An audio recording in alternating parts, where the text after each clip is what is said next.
Mr. Scalise, where's my 1 minute when I need it? Mr. Speaker, my dear and close friend, Steve Womack. Madam Speaker, thank you for being here.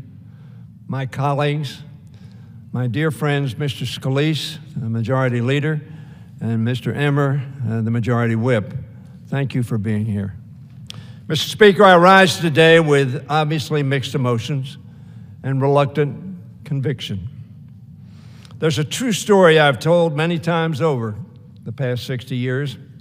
It's about a young man, myself, who was a student at the University of Maryland, College Park, just a few miles from this place. As a freshman, like many young people, I lacked a vision for my future. I nearly flunked out of college and didn't even enroll in the 1958 fall semester. Fortunately for me, I re-enrolled the following spring. There was a spring convocation, April 27th, 1959. Classes were canceled from 11 a.m. to 1 p.m. so that we could all go hear the guest speaker. Frankly, I had planned not to attend. However, I was walking up the hill near a coal-filled house where the event was located, and I saw our guest drive up in a 1958 Pontiac convertible. That, Mr. Speaker, was a cool car. So cool that I decided to go to this convocation. That walk was my road to Damascus. It changed my life. The speaker was John F. Kennedy. In his remarks, he urged us to do our duty in those days of world chaos. In particular, he charged us students to become more active in our communities. Nancy heard those same words. Like many hundreds of thousands of young people, I was deeply inspired by Senator Kennedy and his words. Jack Kemp, who was my colleague when I first came here, had a similar story. A week later, I changed my major from business to political science. 7 years later, in 1966, 5 months out of Georgetown Law School, I was elected to the Maryland State Senate. 15 years after that, in 1981, the voters of the 5th District elected me to the United States House of Representatives.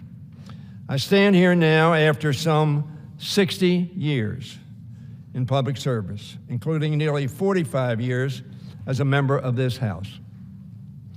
I won elections and lost a couple, celebrated triumphs and suffered setbacks, enjoyed friendships and endured hardships. As the song says, some days are diamonds, some days are stone. Happily, I've experienced more diamonds than stone. Shakespeare advised us all, this, above all else, to thine own self be true. And it must follow as night the day, thou canst not be false to any man or to any woman. In that vein, Mr. Speaker, I have decided not to seek another term in the People's House. I make this decision with sadness, for I love this House, an institution the framers designed to reflect the will of the American people and to serve as the guardian of their liberty and their democracy. Through the past 45 years, I have come to know many good, decent, patriotic members chosen by their neighbors to represent them. They come from both parties and all parts of the ideological spectrum. The Congress I entered in 1981 was somewhat different. Most Republicans and Democrats worked together in a collegial, productive way. The leaders of the House, Tip O'Neill and Bob Michel, fostered that environment. It was, of course, not a Congress without conflict. In the year to come, I will have much more to say about the issues we have grappled with and the ways this House has changed during my time.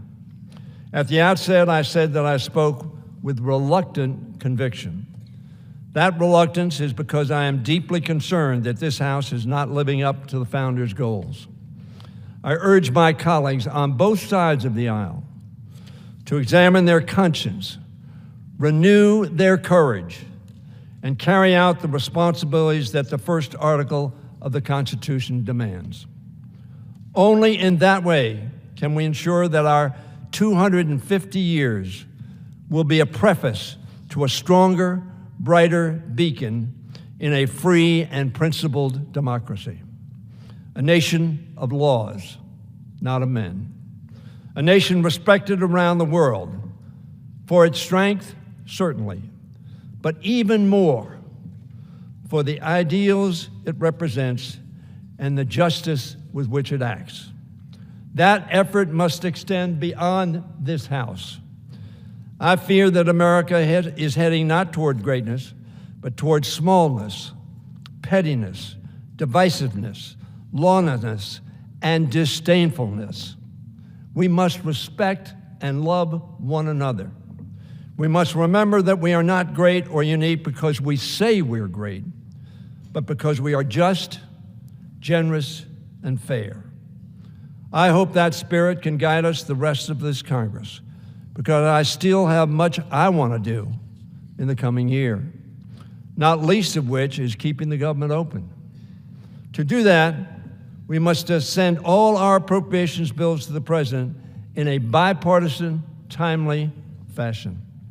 There are many people I intend to thank in the coming months, but there are a few I will recognize now. First, to my family, which has borne much of the burden of my service. Stand up, family.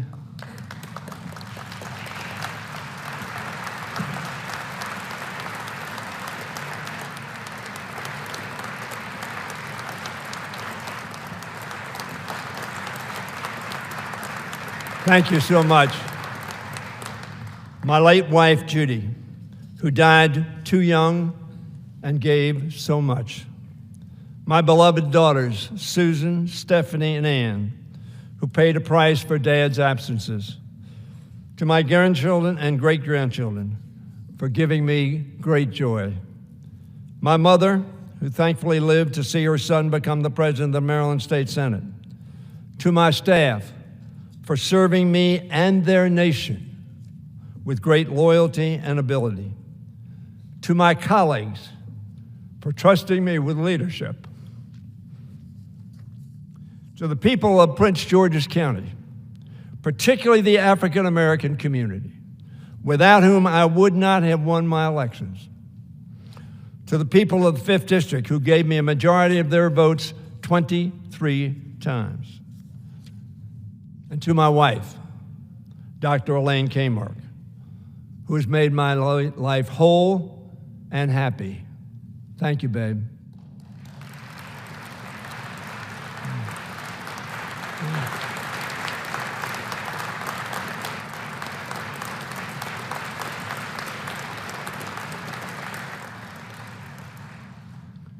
And to God, for sending me down this road so many years ago that I call the road to Damascus. I want to thank all of my colleagues, extraordinary people, decent people, people whom their neighbors respect and sent them here. The only way you got here was your neighbors said they wanted you to represent them. Thank you all. Mr. Speaker, with tremendous gratitude, I yield back.